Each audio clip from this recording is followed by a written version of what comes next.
परम, राधिका और प्रेम तीनों छत पर बैठे हुए बातें कर रहे हैं। राधु, परम भाई, हमने आपको यहाँ इसीलिए बुलाया था कि हमें आपसे किरण की पसंद के बारे में कुछ पूछना था। क्या भाभी, पूछिए आप। परम बोला। राधु, वो हमने अपनी छोटी देवरानी के लिए ज्वेलरी में कुछ पसंद किया है, तो आप एक बार देख लेते तो हम परम जी से कहकर उसे पैक करा लेते। ओहो भाभी, अब किरण को क्या पहनना है ये आप और वो दोनों मिलकर देख लें। मुझे जैसे अबोध से पूछ रही हैं। बताओ, मुझे कहाँ आता है ये सब? मैंने भी तो अपनी सारी जिम्मेदारी आप दोनों पर ही छोड़ रखी है। परम ने कहा, जिसे सुन राधु बोली, नहीं आता ना तो कोई बात नहीं, किरण आ रही है ना, सब सिखा देगी, फिलहाल हमारी मदद करो ना। कहते हुए वो प्रेम जी का फोन उठाती है और उसका लॉक खोल उसमें क्लिक किए हुए ज्वेलरी के पिक्स दिखाती है। ओ गॉड, कहाँ फंसा दिया मुझे, अब भाभी ने कहा है तो देखना ही पड़ेगा। सोचते हुए परम ने आंख बंद कर एक फोटो सिलेक्ट करके कहा, ये देख लो भाभी। उसकी ये नौटंकी देख राधु हंसते हुए बोली, ठीक है, आपकी इन हरकतों के बारे में हम जब किरण से कहेंगे ना तब देखना आप। ये सुन परम बोला, मुझे पता है आप सपने में भी ऐसा नहीं करेंगे, भला अपने प्यारे और भोले देवर की हंसी आप कैसे बनने देंगी? ना, ऐसा नहीं करेंगी आप। और इसी बात का आप हमेशा फायदा उठाते हैं। राधु ने कहा, तो आप सबका छोटे हूं तो हरकतें भी तो वैसी ही होंगी ना। परम ने कहा और प्रेम की गोद में सर रखकर वो लेट गया। ठीक कहा, और हम ठाकुर जी से हमेशा यही प्रार्थना करेंगे कि आप इसी तरह हमेशा सबके चेहरों पर मुस्कान बिखेरते रहें। चित्रा घर आ गई और मुस्कुराते हुए शोभा से बोली, आंटी जी, मैं 2 की जगह 4 बॉक्स लड्डू ले आई हूँ, ठीक किया ना? और चित्रा की बात सुन शोभा बोली, बहुत अच्छा किया, मैं भी सोच रही थी कि कुछ और मिठाई एक्स्ट्रा मंगा लेनी चाहिए थी। जैसा बताया वैसा करो और 2 बॉक्स किचन में रखाना, ठीक है? जी आंटी जी, चित्रा ने कहा और वो मुस्कुराते हुए रसोई में चली गई। लड्डू रखते हुए चित्रा ने बॉक्स 2 जगह रख दिए और एक सुंदर सी पॉली बैग में उन्हें रख बाहर ले आई और शोभा जी को देते हुए बोली, आंटी जी, आपने जैसा बताया वैसे पैक कर मैं ले आई हूँ। ठीक चित्रा, अभी इन्हें टेबल पर रख दो और अर्पिता के कमरे में जाकर उसे मेरे पास भेज दो। शोभा जी ने कुछ सोचते हुए कहा, जी आंटी जी, कहकर चित्रा ऊपर अर्पिता के कमरे में चली जाती है। अर्पिता त्रिशा का सर अपनी गोद में रख उसे थपकी दे रही होती है। त्रिशा सो चुकी है और ये देख चित्रा बोली, इसे मैं कमरे में सुला दूंगी, तुम्हें आंटी जी ने नीचे बुलाया है। जी, अर्पिता बोली। चित्रा आगे आती है और त्रिशा को उठाकर अपने कमरे में लेकर जाती है। अर्पिता नीचे आई। आंटी जी, आपने हमें बुलाया? अर्पिता शोभा के पास जाकर खड़े होते हुए बोली, हाँ अर्पिता, यहाँ आओ मेरे पास। अर्पिता थोड़ा आगे बढ़ती है और शोभा जी के पीछे जाकर थोड़ा झुकते हुए उनके पास जाती है तो वो धीमे से उससे कहती हैं, ये मिठाई का बॉक्स पार्लर वाली टीम को देने हैं, एक बार देख लो सब ठीक है कि नहीं, अगर सब सही हो तो अपने हाथ से इन्हें दे देना, ठीक है? जी आंटी जी, अर्पिता बोली और वो बैग उठाकर अंदर चली जाती है। कुछ सोचकर वो उनकी पैकिंग चेंज कर देती है और अपनी तरफ से कुछ अमाउंट भी उसमें रख देती है। कुछ देर बाद अर्पिता अपने दोनों हाथों में उन्हें लेकर आती है, जिसे देख शोभा कहती है, अच्छी सज्जा की है अर्पिता। अर्पिता मुस्कुरा देती है और दोनों मिठाई के बॉक्स उन्हें देते हुए कहती है, आप आए इसके लिए थैंक यू, आपके लिए हमारे घर की सबसे चहेते परम जी की शादी की मिठाई आंटी जी ने दी है, अब शादी वाले घर से खाली हाथ कैसे कोई जाएगा? जी, इसके लिए थैंक यू, पार्लर वाली टीम ने कहा और वो वहां से चली जाती है। धीरे धीरे शाम हो जाती है और घर में मेहंदी के लिए चहल पहल दिखने लगी है, लेकिन शान अभी तक नहीं आए हैं। अर्पिता की नजरें बार बार दरवाजे तक जाती हैं और फिर लौट आती है। शोभा, शीला, कमला तीनों ही ये देख फुसफुसाते हुए कहती हैं, लगता है ध्यान बटाना पड़ेगा, मैं कुछ करती हूँ जीजी। शोभा ने कमला से कहा, अरे अर्पिता, ये क्या, माना कि मेहंदी लड़के की है तो क्या संगीत धमाल नाच गाना नहीं होगा? प्रेम कहाँ है, बुलाओ उसे, वो तो कह रहा था कि इस शादी में खूब धमाल करेगा, वो सब ख्वाहिशें पूरी करेगा जो अपनी शादी में नहीं कर पाया था। कहाँ है वो, बुलाओ तो उसे। उसकी बात सुन अर्पिता ने कहा, हम देख कर आते हैं आंटी जी।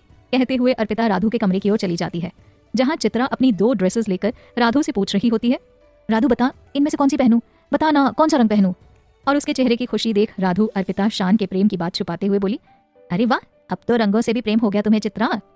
चित्रा मुस्कुराकर पलटते हुए बोली, श्वेत रंग ही अस्तित्व में था मेरे लिए राधु, लेकिन जब से वो आया है मुझे हर रंग से इश्क हो गया है। चित्रा की बात सुन राधिका खुद को रोक नहीं पाती और कहती है, चित्रा, इन राहों पर बढ़ते हुए अपने कदम यहीं थाम लो, प्रशांत भाई के दिल पर पहले से ही कोई और दस्तक दे चुका है। राधु की ये बात दरवाजे से आती हुई अर्पिता सुन लेती है और उसके कदम वहीं रुक जाते हैं। इतने से ही उसके दिल की धड़कनें बढ़ जाती हैं और वो दरवाजे को थाम वहीं खड़ी हो आगे सुनती है, चित्रा सुन रही हो तुम, हमें ये बात कल ही पता चली, अगर पहले से पता होती तो हम तुम्हें आगे बढ़ने के लिए नहीं कहते, प्लीज अपने कदम रोक लो और अपने आप को संभालो, प्रशांत अर्पिता से प्रेम करते हैं, तुमसे नहीं। राधिका की ये बात सुन चित्रा की आंखें भर आती हैं और वो तुरंत राधिका के गले लग जाती है। ये दृश्य देख अर्पिता वहां से चली आती है। उसे चित्रा के लिए बुरा लग रहा है और वो मन ही मन कहती है, चित्रा जी आप बहुत अच्छी हैं, हमें नहीं पता था कि आप भी शान से प्रेम करती हैं, हम भी बुद्धू हैं, समझ ही नहीं पाए, वो हैं ही इतने अच्छे कि उनसे किसी को भी प्यार हो जाए। हम सम्मान करते हैं आपकी भावनाओं का, लेकिन शान वो कोई वस्तु थोड़ी ही है जो हम बांट सकें। वो सोच में ही डूबी होती है कि सामने से प्रेम आते हुए दिख जाते हैं। वो अपने आंसू पोंछ प्रेम जी के पास जाकर कहती है, आपको आंटी जी बुला रही हैं। अर्पिता को उदास देख प्रेम जी उसकी उदासी का कारण प्रशांत का वहां ना होना समझते हैं। प्रेम जी, उदास मत हो, प्रशांत मेहंदी शुरू होने से पहले यहाँ पहुंच जाएगा, मेरी बात हो गई है उससे। जी कहकर अर्पिता वहां से चली आती है और वो मुस्कुराने का अभिनय करते हुए शोभा जी के पास बैठ जाती है। प्रेम जी भी मुड़कर वापस आ जाते हैं। वहीं कमरे में चित्रा जब शांत होती है तो राधिका से कहती है, राधु, अच्छा किया जो तूने मुझे फिर पाप करने से बचा लिया, नहीं तो फिर कोई ना कोई अनर्थ हो ही जाता। मैं प्रशांत की खुशी के साथ खुश रहने की कोशिश करूंगी। मैं जानती हूँ ये थोड़ा मुश्किल होगा मेरे लिए, लेकिन तुमसे ही तो सीखा कि अपने प्यार की खुशी में खुश रहना है। मैं कमरे में जाती हूँ, तैयार हो, नीचे भी तो आना है। आखिर आज हमारे छोटे यानी परम जी की शादी है, तो थोड़ा सा थिरकना तो बनता है।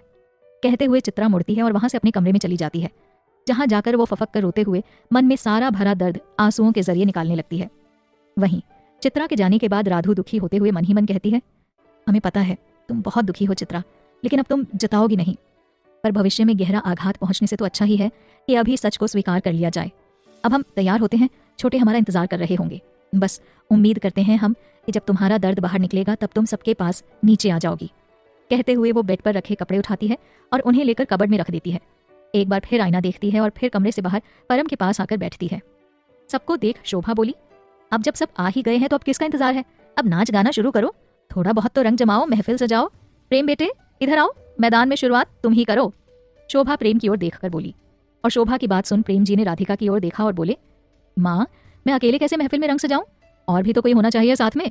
न प्रशांत है, न ही सुमित भाई और स्नेहा भाभी, वो भी तो आजकल आर्य को लेकर ही बिजी रहती हैं। तो बताओ अब मैं अकेला क्या करूं।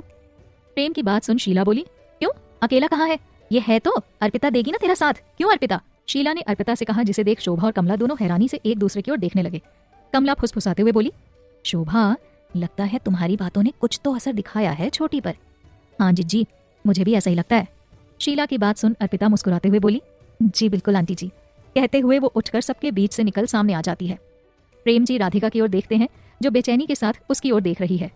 वो कुछ सोचते हैं और वहीं एक तरफ मौजूद नमन की ओर देख हाथों से ट्यून कर गिटार लाने का इशारा करते हैं। नमन वहां से अंदर जाता है और प्रशांत का गिटार लाकर प्रेम जी को दे देता है। प्रेम जी वहीं खड़े हो उसे ट्यून करते हैं। अर्पिता पीछे हट शोभा जी के पास जाकर बैठती है और सबकी मेहंदी देखने लगती है, पर उसकी आंखें बार बार दरवाजे की ओर जाती हैं और शान को आता हुआ ना देख वो निराश हो जाती है। इतने में प्रेम जी गिटार ट्यून करते हुए गुनगुनाते हैं और वो एक बार फिर राधु की ओर देखते हुए कहते हैं, ये सॉन्ग तुम्हारे लिए राधु। परम, हाँ भाई एक गाना तो बनता है। प्रेम जी गिटार ट्यून करते हुए जगजीत सिंह जी द्वारा गाई हुई गजल गाना शुरू करते हैं। वहीं अर्पिता ये देख मन ही मन सोचती है, कुछ गुण आपको विरासत में ही मिले हैं शान, लेकिन कहाँ हैं आप, आपको तो अब तक आ जाना चाहिए। शाम भी ढल चुकी है, सभी यहाँ हैं, सिर्फ आप ही नहीं हैं। सभी नहीं, चित्रा जी यहाँ नहीं है, हमें उन्हें यहाँ बुलाकर लाना होगा। सोचते हुए अर्पिता वहां से उठकर चित्रा के पास जाने के लिए उठती है, लेकिन सामने शान को आता हुआ देख वो रुक जाती है।